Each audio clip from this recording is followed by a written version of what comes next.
I was first exposed to pornography in the computer lab of my school when I was 11 years old.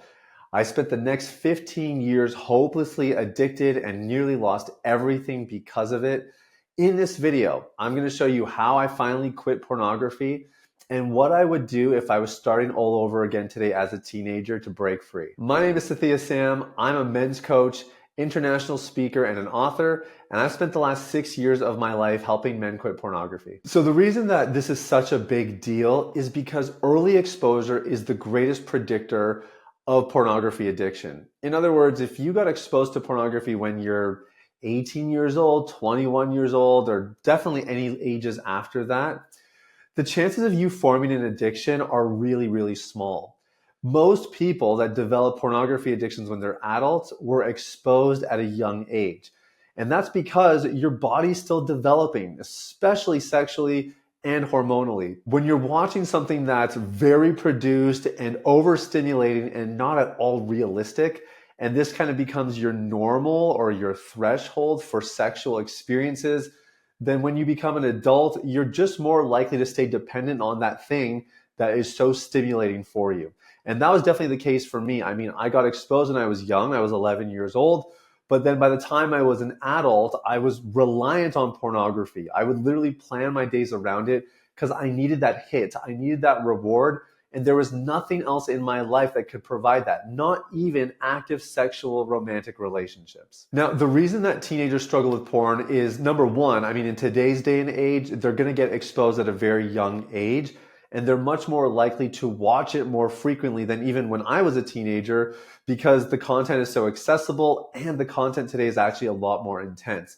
But there's more to the story than that. See, a lot of teenagers, for them, pornography is also sex ed because no one's talking to them about healthy sex. Nobody's warning them about the dangers of pornography. And a lot of kids end up figuring out this stuff on their own. And whether or not they figure it out successfully, accurately, and in a way that's healthy, that depends. But more often than not, because they haven't been taught this stuff, pornography ends up being their teacher. And they end up with a very warped idea of what healthy sex looks like and what it looks like to have a healthy relationship with another person in a romantic way. The other problem is that teenagers don't have places to have these conversations, right? If nobody's talking to them about pornography and healthy sex, then that means when they encounter this stuff, they don't have anybody to go ask questions to or have a discussion with. And as a result, they end up just more isolated and more alone. And if they're not going to learn these things from pornography itself, you know where they're going to learn it from?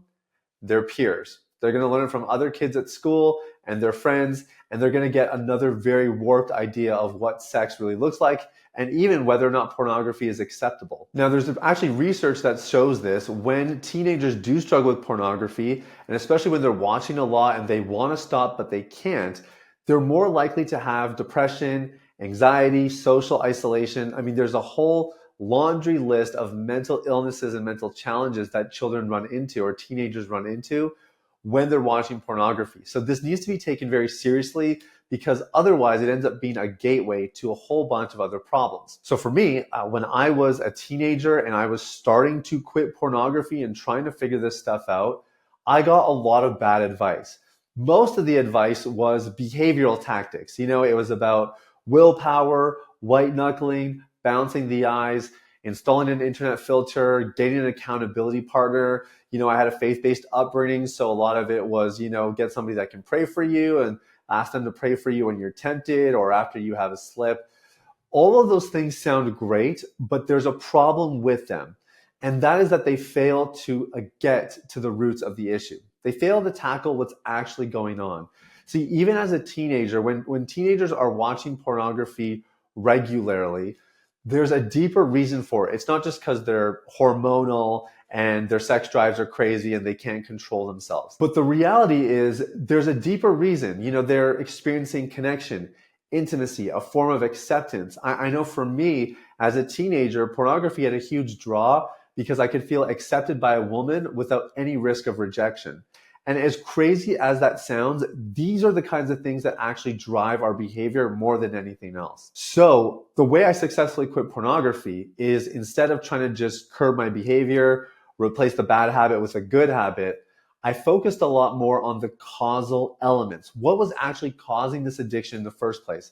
And it turns out that I had a bunch of insecurity, I had some trauma that I needed to address, and I had a really unhealthy relationship with women because I believed that I was not good enough and I was unlovable. And so I was afraid to put myself out there. I was terrified of rejection. It was easier to resort to pornography because that was a safe place where I could feel accepted and I could, not risk the pain of being rejected. So if I was 18 years old today and I was starting my recovery journey all over again, here's what I would be doing to ensure that I have a successful recovery and that it happens as quickly as possible. All right, the first thing I would do by far would be to find recovery content.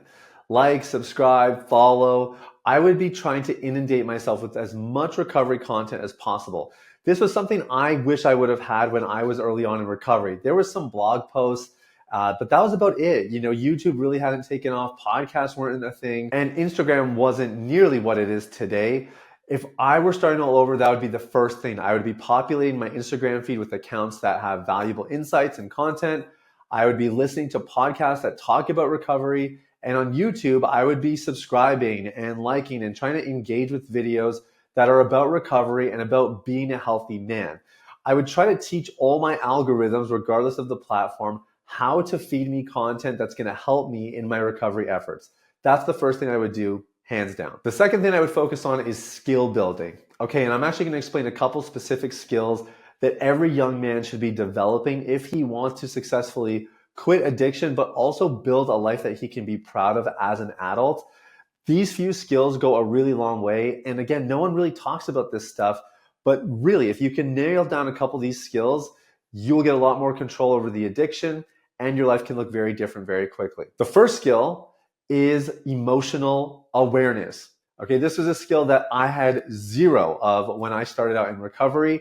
Nobody taught me about emotions. Nobody even explained to me that, certain sensations in your body are affiliated with certain emotions you're experiencing. I mean, I literally knew nothing about it. And the first skill I would build if I started all over today would be emotional awareness, understanding what I'm feeling, what it looks like in my body, and what my tendencies are when I feel a certain way. See, later on in my recovery journey, I discovered that when I was feeling insecure or anxious, that is typically when I would be looking for pornography, because pornography allowed me to kind of cope and medicate those uncomfortable feelings. Now, if I had the actual skill of emotional awareness, I'd be able to say, oh, I feel anxious right now. I'm going to do some breath work. I'm going to go for a walk. I'm going to do a body scan. I would have some resources that I could use to de-escalate the anxiety and prevent myself from watching pornography. The second skill that I would develop is journaling. Okay, journaling literally saved my life, and it actually is a nice way to build on that emotional awareness piece.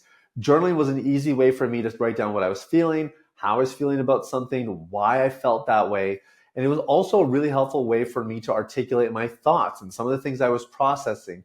I found that if I didn't have an outlet to get all this stuff out, it would pile up and then I would feel overwhelmed and I'd be more likely to watch pornography. Journaling is super easy. There's a couple different methodologies. I have a very specific one that I'm fond of that I invented myself. And you can find out more about it on my podcast, Man Within. I've done tons of content. Just do a search for journaling. You'll see it pop up there. It's a very simple explanation. It's a simple method to follow. And it only takes about 5 minutes a day to do it. The third skill I would develop is friendship building. This is a really big deal, but a lot of the clients I work with that have been addicted to pornography for a long time, they're in their 30s, 40s, and 50s, have very few meaningful male friendships. And it's crazy. When they plug into our community, they start to form meaningful connections with each other. Their recovery goes through the roof. All of a sudden, their quality of life changes. They make better decisions. They're more motivated, and they feel a lot more confident within themselves. Men are social. We're meant to have other friendships with other guys and do guy things together. And when this is lacking in our life, we end up with a gaping hole in our hearts that we try to fill with things like pornography. This is not always easy to do, but the younger you are, the easier it is to develop these skills. So no matter how challenged you might have been in this area, this is a skill you're gonna want to develop if you want to quit pornography successfully and have a better quality of life once you do quit. And the last skill that I would build would be stress coping mechanisms.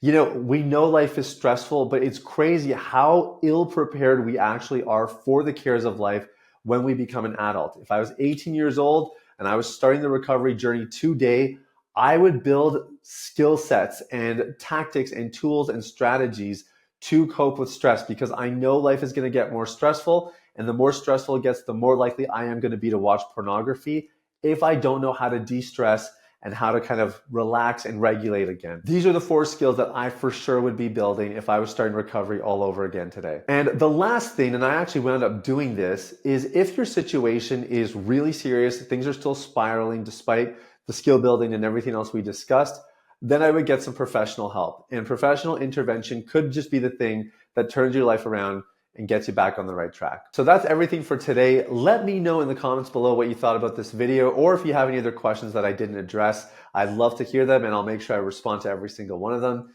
In the meantime, like and subscribe, and I'll see you in the next one.